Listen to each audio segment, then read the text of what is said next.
capítulo 3, versos 12 a 17. Está escrito assim: revesti-vos, pois, como eleitos de Deus, santos e amados, de ternos afetos de misericórdia, de bondade, de humildade, de mansidão, de longanimidade. Suportai-vos uns aos outros, perdoai-vos mutuamente, caso alguém tenha motivo de queixa contra outrem. Assim como o Senhor vos perdoou, assim também perdoai vós. Acima de tudo isto, porém, esteja o amor, que é o vínculo da perfeição. Seja a paz de Cristo árbitro em vosso coração, a qual também fostes chamados em um só corpo, e sede agradecidos. Habite ricamente em vós a palavra de Cristo. Instruí-vos e aconselhai-vos mutuamente em toda sabedoria, louvando a Deus com salmos e hinos e cânticos espirituais, com gratidão em vosso coração. E tudo que fizerdes, seja em palavra, seja em ação, fazei-o em nome do Senhor Jesus, dando por ele graças a Deus Pai. Amém. Eu quero conversar um pouco com os meus irmãos nesta manhã sobre as evidências da santificação. Esse texto acabou de falar para nós, no texto que precede a este, sobre a evidência da verdadeira conversão. Agora Paulo prossegue e trata da evidência da santificação. A conversão acontece uma única vez. A santificação é um processo que começa na conversão e só termina na glorificação. E Paulo vai mostrar para nós três verdades que eu quero destacar aqui. Primeiro, o fundamento, a santificação está fundamentada nas bênçãos já recebidas de Deus. Nós só podemos ser santos porque nós já recebemos determinadas bênçãos de Deus, que são fato concreto na nossa vida, na nossa história. Que fatos são esses? Que bênçãos são essas? Notem comigo, ele está escrevendo assim: revesti-vos, pois, como eleitos de Deus. Primeira verdade é que você foi escolhido por Deus. Deus escolheu você, não foi você quem escolheu Deus. Deus escolheu você não depois de observar suas virtudes. Deus escolheu você antes da fundação do mundo. Deus escolheu você não por causa dos seus méritos, Deus escolheu você em Cristo. Deus escolheu você para a salvação. Deus escolheu você para a santificação. Deus escolheu você para que você seja santo. Esse é o propósito da escolha divina. Então você pode ser santo, meu irmão, porque Deus conheceu e amou você e escolheu você desde toda a eternidade.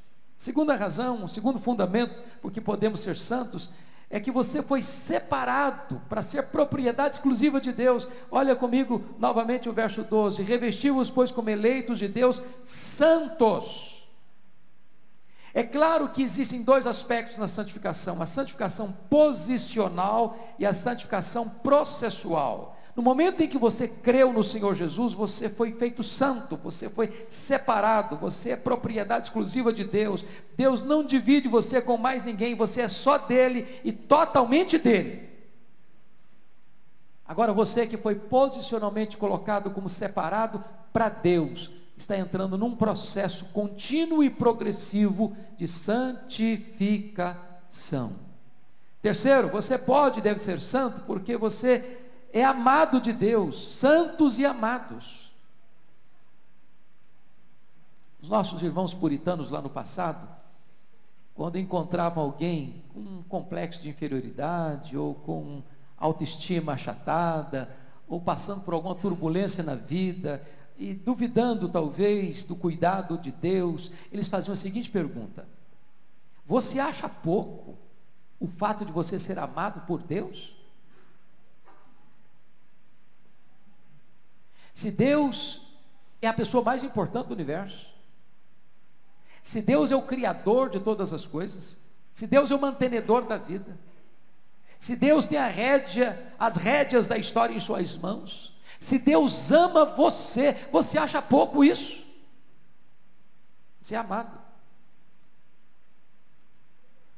Quarto lugar, sabe por que você pode ser santo? Porque você foi perdoado por Deus. Olha comigo o versículo 13. Assim como o Senhor vos perdoou, assim também perdoai vós. Não importa quão grave tenha sido o seu pecado, não importa quão profundo você tenha caído, não importa quão longe você tenha ido, não importa quantas vezes você tenha caído, Deus é o Deus que perdoou você por causa do sacrifício do seu Filho. Então esta é a base, este é o alicerce, esta é a coluna central que mantém de pé o edifício da sua santificação. Tendo olhado a base, vamos olhar em segundo lugar, que a santificação é um contínuo uso das vestimentas espirituais providenciadas por Deus. Eu chamo a sua atenção para a linguagem de Paulo. Notem comigo no verso 8 deste capítulo, que tratando da vida passada, pretérita, ele diz assim: agora porém despojai-vos igualmente de tudo isso, ira, indignação, maldade, maledicência, linguagem obscena do vosso falar, mentira, aumentais uns aos outros e assim por diante. O que Paulo está dizendo, que a vida velha que tínhamos antes de Cristo, aqueles hábitos, aquelas manias, aquelas atitudes, aquelas palavras, aquelas posturas, aquelas ações, aquelas reações, são como roupa suja, você tem que tirar. Quando você chega em casa suado, você tira a roupa suja. Agora, além de tirar a roupa suja, você precisa revestir. Olha a linguagem agora do verso 12. Revestivos. Você tira uma roupa suja, põe a roupa limpa. E eu queria olhar para essa cena do revestivos, pensando em fazer o seu guarda-roupa. Pensa lá. Você vai dar uma mexida boa no seu armário. Você vai colocar lá algumas roupas de grife celestial. Você vai botar lá algumas roupas que não pode você deixar de usar se você quer se apresentar bem aos olhos de Deus e aos olhos dos homens. E do que você precisa se revestir? Vamos olhar o versículo 12. Revesti-vos como eleitos de Deus, santos e amados, primeiro, de ternos afetos de misericórdia. Santificação, irmãos, não tem apenas a ver com relação vertical com Deus. Tem também, sobretudo, a ver com a relação horizontal, como você lida com as pessoas. Não é uma questão puramente mística, de uma relação verticalizada. Santificação tem a ver com como é que você trata seu pai, como é que você trata sua mãe, como é que você trata seu marido, como é que você trata sua esposa, como é que você trata os seus filhos, como é que você trata os seus irmãos, como é que você trata as pessoas que convivem com você na escola, no trabalho. Santificação tem a ver com relacionamento. Então você não pode ser um homem, uma mulher espiritual, se você diz, não, eu oro 3 horas por dia, mas de repente em casa você grita com as pessoas, você é indelicado nos seus relacionamentos, você trata mal ao seu cônjuge, você grita com seus filhos, você não respeita seus pais. Santificação tem a ver com relacionamento. Então vamos ver. Primeiro, ternos afetos de misericórdia. Essa palavra, ternos afetos, traz a ideia de que isso vem das entranhas, vem das suas vísceras. Você tem que olhar para as pessoas com misericórdia e não com dureza, não com sentimento de vingança, não com revide, não para pagar na mesma moeda, não para ser duro, ser cáustico. Você precisa ter ternos afetos de misericórdia. O que é misericórdia? É inclinar o seu coração na miséria do outro. O outro está talvez sofrendo, o outro está machucado, o outro está ferido, o outro está necessitado, e você sente as suas entranhas se moverem de compaixão por essa pessoa. Segunda roupa que você tem que usar aí é bondade. Olha o verso 12. Revesti-vos de bondade. O que é bondade? É curioso que há um homem na Bíblia que é chamado de bom. Esse homem chama-se Barnabé. Barnabé foi um homem bom, cheio do Espírito Santo e de fé. O que é bondade? Barnabé foi uma pessoa que sempre pensou nos outros. O que eu posso fazer? O que eu posso fazer pelo outro? Ser bom é isso. É você identificar uma necessidade do outro e supri-la. É de você se aproximar de alguém não para explorar, mas para dar. Isso é ser bom. Seus atos são atos que visam ajudar, socorrer, suprir, atender a necessidade do outro. Então, Paulo está nos dizendo que se eu quero ser santo, eu preciso botar essa vestimenta da bondade, nas minhas palavras, nas minhas ações, nos meus gestos. Terceiro, você precisa se revestir de humildade. E preste atenção que humildade nem é autoestima achatada. Humildade não é complexo de inferioridade. Humildade não é você dizer, eu sou um zero à esquerda, eu não presto para nada, eu não valho nada, eu sou pequeno mesmo, eu sou insignificante mesmo. Não, isso não é humildade. Isso é autocomiseração. Jesus foi humilde. Não tinha nada de autocomiseração, nem de complexo de inferioridade em Jesus. Ele sabia que ele era o Filho do Deus vivo. Humildade é quando você se aproxima do outro, pensando que o outro está numa posição superior a você. Humildade é quando você não olha o outro de tamanco alto. Quando você não olha o outro de cima para baixo. Quando você não despreza o outro no seu coração. Quando você não se sente melhor do que o outro e se coloca acima do outro. Isso é humildade. É buscar os interesses do outro, mais do que os seus próprios interesses. Você quer ser santo? Tem que ser humilde. Não dá para conjugar santidade com arrogância, com soberba, com altivez. Quarto lugar, olha a outra roupagem que você quer ser santo, você tem que se revestir de mansidão. E ser mansidão, desculpa a expressão, não é ser frouxo. Ser manso não é ser fraco. A palavra manso traz a ideia de um animal que foi domesticado. Pense comigo num cavalo fogoso. Para que alguém monte nele e ele seja útil, seja para a montaria, seja para o serviço, alguém precisa amansar aquela fera. Então mansidão é força sob controle, é poder sob domínio. Você ser manso. Por exemplo, a Bíblia diz que Moisés foi o homem mais manso. Quem era Moisés? Um grande líder, um homem com força, um homem com garra, um homem que encara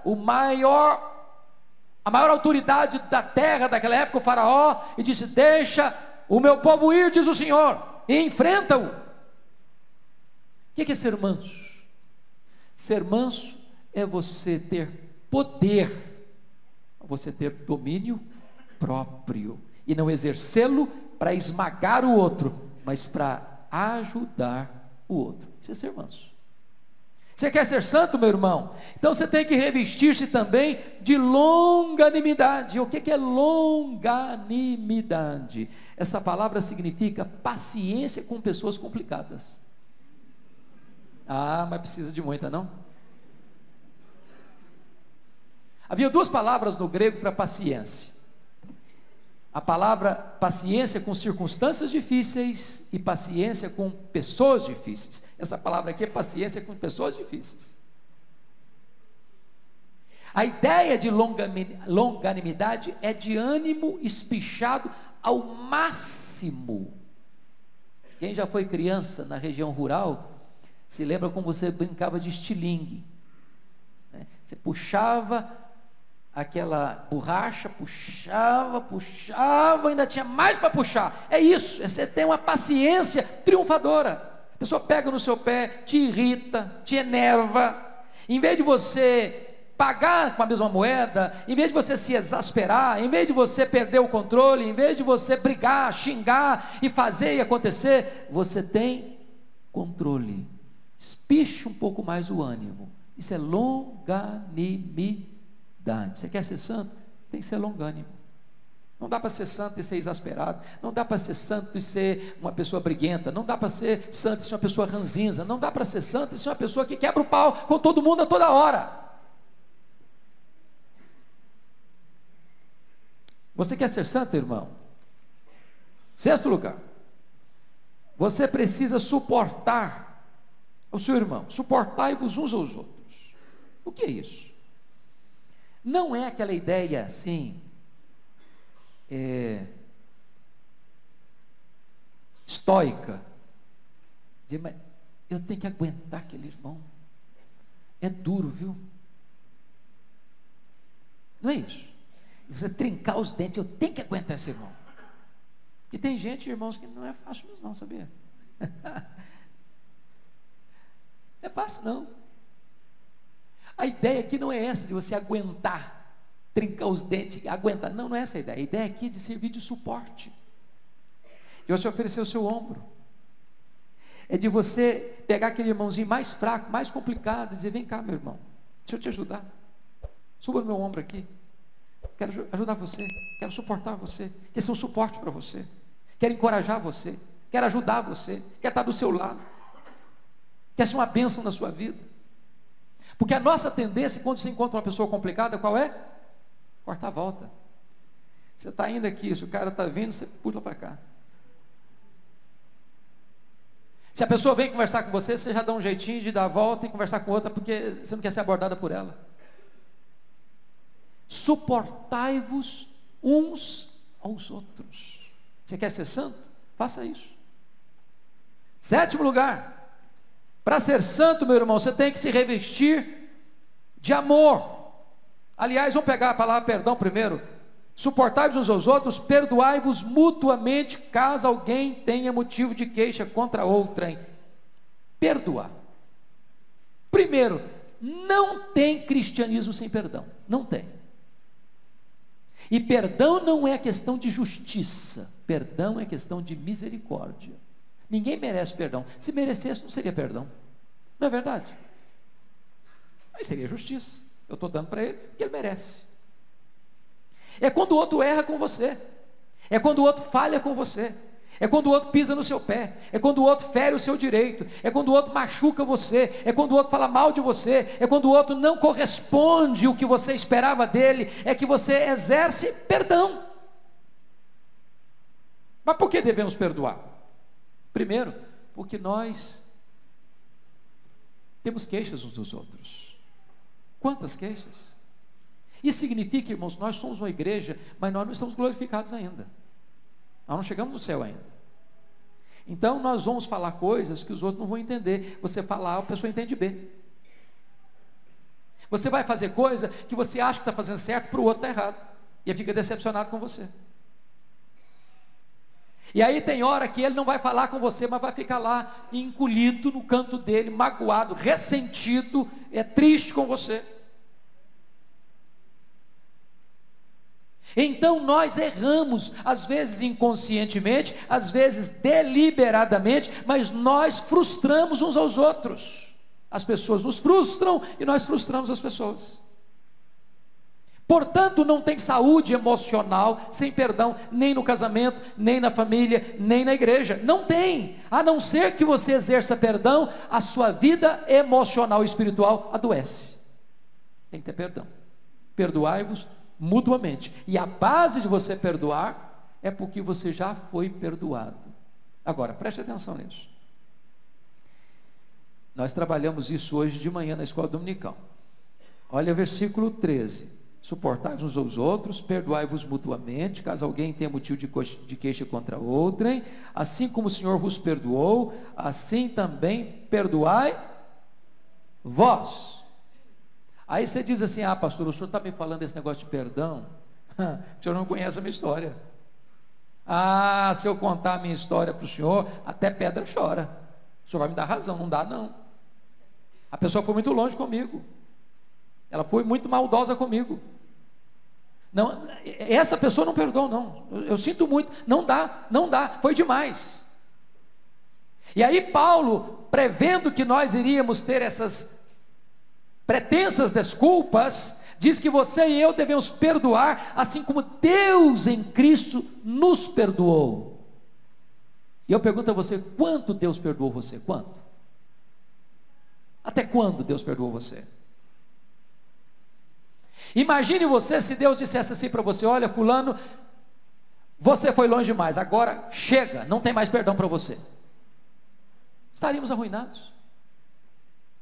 Mas outra colocação, a Bíblia diz que Deus perdoa, e nós lemos isso em Hebreus hoje, Deus perdoa os nossos pecados e deles não mais se lembra.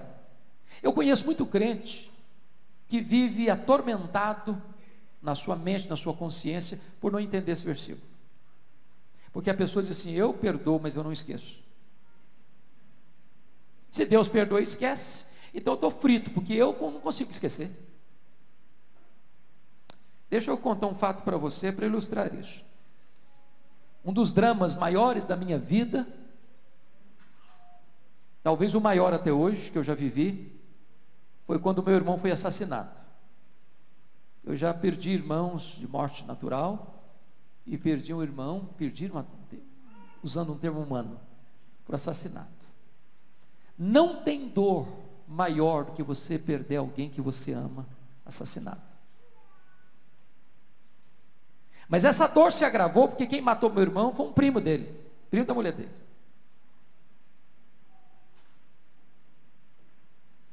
E esta dor se agrava porque foi uma morte cruel, com 11 golpes de faca, todos mortais.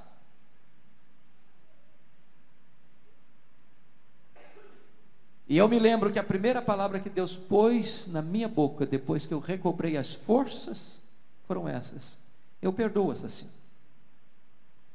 Não é que isso vinha de mim, porque eu só tinha uma opção, era perdoar. Porque se eu não perdoar, sabe o que ia acontecer comigo? Ia adoecer. Se eu não perdoar, sabe o que ia acontecer comigo? A minha vida se torna um inferno. Se eu não perdoar, sabe o que ia acontecer comigo? Eu tinha que abandonar o ministério. Era o primeiro ano do meu pastorado. Agora, se você me perguntar se eu esqueci o assassinato do meu irmão, eu me lembro quase todos os dias.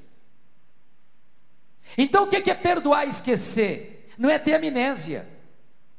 Perdoar e esquecer é você nunca mais cobrar aquela dívida.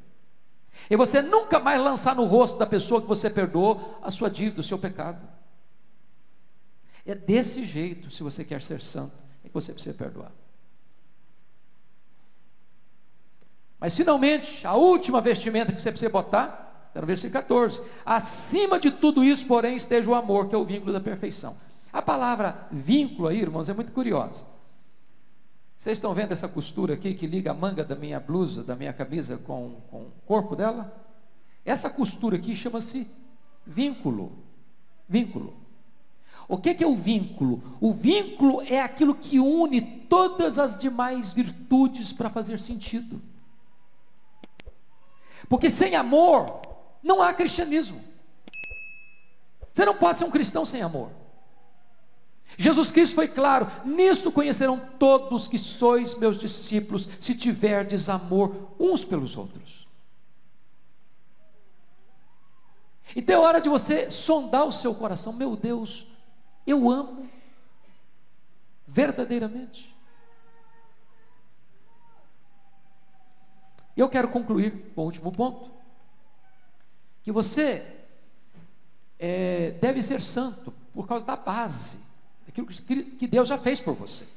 Você deve ser santo ao usar progressivo e constantemente as vestimentas espirituais que Deus providencia para você. Mas em último lugar, você deve ser santo, e é possível ser santo mediante o uso dos recursos que Deus providenciou para você. Que recursos são esses? São 3 mencionados pelo texto. Primeiro, a paz de Cristo. Olha o versículo 15 comigo. Seja a paz de Cristo o árbitro em vosso coração, a qual também fostes chamados em um só corpo, sejam agradecidos. Notem você a ideia de árbitro. O que você lembra quando fala em árbitro? Futebol, não? Como é que chama o juiz do futebol? Árbitro. Para que ele está em campo? Quando o jogador comete uma falta, o que ele faz? Para o jogo. Para o jogo. Se a falta foi mais ou menos leve, só para o jogo e bate a falta, não é isso? Se a falta foi mais intensa um pouquinho, cartão amarelo para o cara. Se a falta foi gravíssima, cartão vermelho para ele. O que Paulo está dizendo é que você pode identificar se você está vivendo uma vida de santidade com um hábito que está dentro de você. E esse hábito chama-se a paz de Cristo. Deixa eu dizer uma coisa para você, de forma simples. Seu coração está angustiado? Isso é uma sirene, isso é um alarme. Isso é um sensor que Deus botou dentro de você, chamado a paz de Cristo. Se não está tendo paz no seu coração, para um pouquinho para examinar. De repente você está fazendo alguma falta aí. Está recebendo um cartão amarelo de Deus. Para, filho. Examina a sua vida. Você está fazendo alguma coisinha que está tirando seu sono? Para, filho. Olha lá. Dá uma examinada melhor. Sua atitude não está sendo correta? Está aí lá uma angústia lá no coração, falta de paz? É Deus mostrando para você, corrija a sua vida. Você está indo a algum lugar que você se sente desconfortável, porque você percebe que Deus não pode estar alegre com você ali. Meu filho, é a paz de Cristo que está faltando. Olha isso, examina isso. A paz de Cristo é o árbitro no seu coração.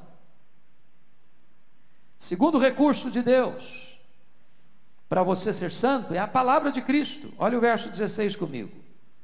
Habite ricamente em vós a palavra de Cristo. Instruí-vos e aconselhai-vos mutuamente em toda sabedoria, louvando a Deus com salmos e hinos e cânticos espirituais, com gratidão em vosso coração. Esse texto, versículo 16, é um paralelo de Efésios 5, 18 a 20. Ou seja, habitar ricamente em nós a palavra de Cristo é a mesma coisa de ser cheio do Espírito Santo. Agora, para a palavra de Cristo habitar no seu coração ricamente, a primeira coisa que tem que fazer é ler. Não adianta usar a Bíblia no armário. Você não vai ser rico da palavra nunca. Não adianta você trazer a sua Bíblia para a escola dominical só uma vez na semana. Não, você não vai conseguir ser rico da palavra de Cristo nunca. Meu irmão, você quer ser santo? Você tem que ler Bíblia. Santifica-os na verdade. Tua palavra é a verdade. Então, tira um tempo para você ler a Bíblia. Tira um tempo para você meditar na Bíblia. Tira um tempo para você gastar um tempo a sós com Deus, para que esta palavra habite ricamente em você. Você vai pensar orientado pela Bíblia, você vai falar orientado pela Bíblia, você vai agir orientado pela Bíblia, você vai tomar decisão orientado pela Bíblia, você vai a tal lugar orientado pela Bíblia, você vai fazer esse negócio orientado pela Bíblia, você vai tomar essa decisão na vida orientado pela Bíblia. A palavra de Cristo vai habitar ricamente em seu coração, senão você vai tomar a decisão da sua cabeça. Quando você é habitado ricamente pela palavra de Cristo, o que vai acontecer? Você vai poder instruir, você vai poder aconselhar. Só ensina quem aprende. Quem cessa de aprender, cessa de ensinar. Se você não conhece, você não vai poder instruir ninguém. Se você não tem os valores de Deus, você vai aconselhar como? Vai aconselhar para o mal. E sabe, irmãos, nós somos conselheiros, querendo nós ou não. Nós estamos sempre instruindo as pessoas, ou para o bem, ou para o mal. De que maneira estamos aconselhando?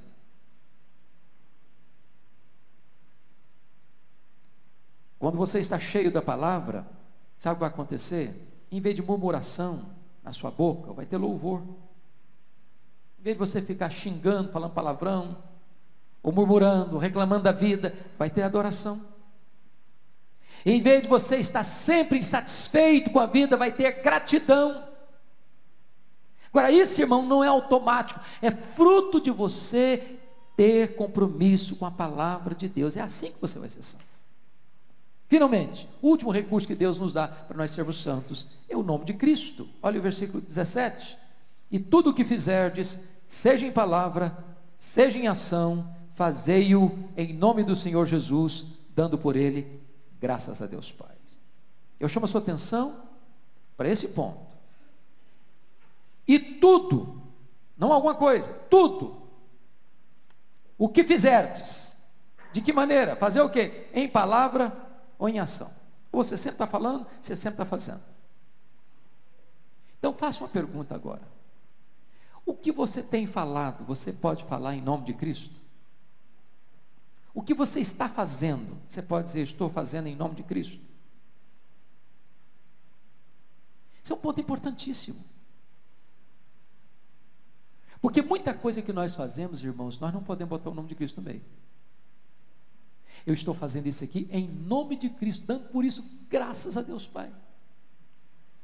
Eu já contei aqui, um tempo atrás, que certa feita eu fui convidado para pregar numa igreja, uma grande igreja, a convite da juventude, para pregar sobre santificação, o texto que eu estou pregando hoje. Aí eu preguei. Quando eu terminei de pregar, a diretoria da mocidade me puxou pelo braço, me levou para uma sala. E o líder dos jovens botou o dedo no meu nariz e disse: o senhor é um homem quadrado, sou um homem antiquado, sou um homem retrógrado, o senhor não está com nada. O senhor está pensando o quê? Nós somos jovens universitários. Qual o problema da gente ir tomar nossa cervejinha no sábado à tarde? Qual o problema da gente ir numa balada? Qual o problema da gente ir numa boate? Nós somos jovens, a juventude passa, é uma só. Se não curtirmos hoje, vamos curtir quando? E eu tomei um susto, eu pensei que eu fosse apanhar. Jó estava bravíssimo comigo. E eu me lembro que Deus me deu um insight na hora. Eu disse: jovens, primeiro, eu estou aqui porque vocês me convidaram. Segundo, eu vim aqui para pregar, e preguei. E terceiro, eu estou indo embora.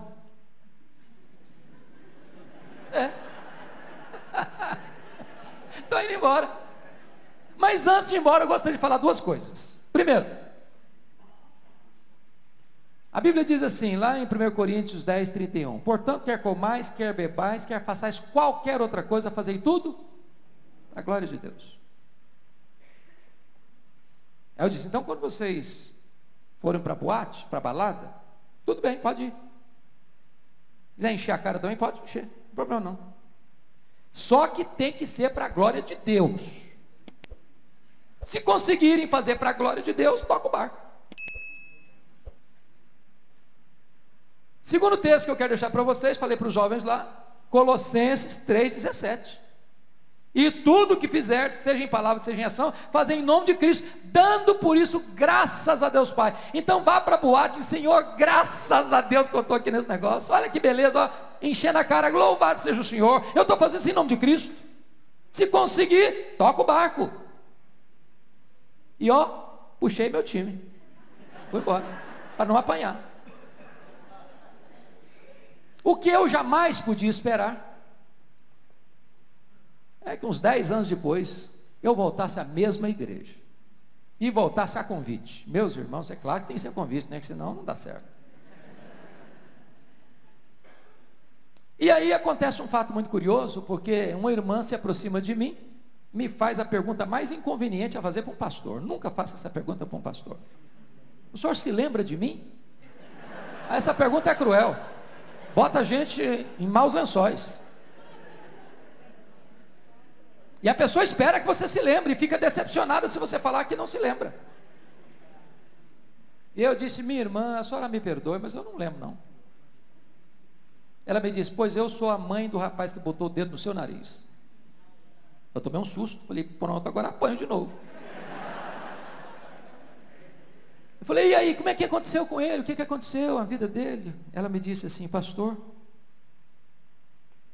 Deus usou o senhor naquele dia. Meu filho tinha uma vida mundana. Meu filho era um líder negativo na igreja. Deus mudou a vida do meu filho naquele dia. Meu filho é um homem de Deus hoje. É um homem cheio do Espírito Santo. É um comprometido com a vida de santidade. Meu irmão, em nome de Jesus, você quer ser santo? Você tem que pensar onde você vai, com quem que você vai, o que é que você faz. Porque você não pode fazer nada que não seja em nome de Cristo, dando por isso graças a Deus Pai. Que Deus nos ajude, irmãos, a sermos santos. porque foi para a santificação que Ele nos escolheu. Porque sem santificação, ninguém verá o Senhor. Eu queria orar por você, pela sua vida. Eu preciso de oração, por mim mesmo. Eu queria que você se entendesse que você precisa ser santo e santificar a sua vida, dependendo da graça de Deus. Que você se colocasse em pé. Só se você está em disposição. Eu falei, Deus, eu quero, eu preciso. Me ajuda, Senhor. Se você sente essa necessidade, fique em pé. Eu quero orar em seu favor.